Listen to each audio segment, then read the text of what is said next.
what I want to share with you guys to send you off on your week this week is I want you to think about your business and what you're doing as getting stage time.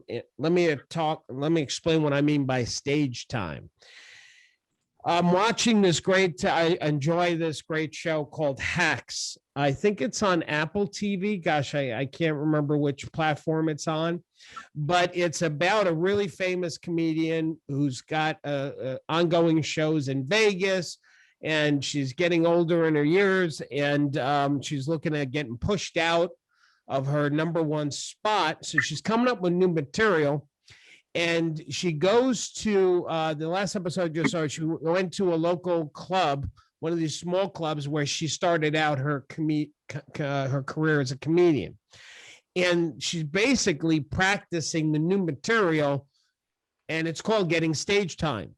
That if you need to work out your material, you need to work it out over and over again in front of a live audience.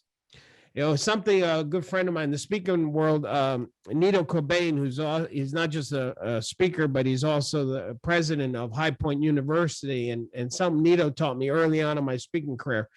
He said he always had this opening joke that he would do in the first 5 minutes of his speech.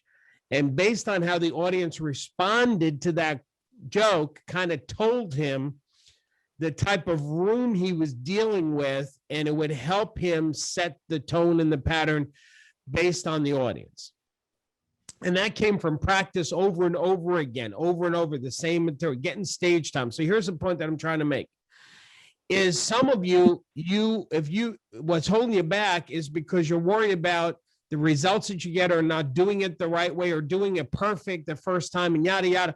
Here's my advice to you is looking at everything you're doing as getting stage time.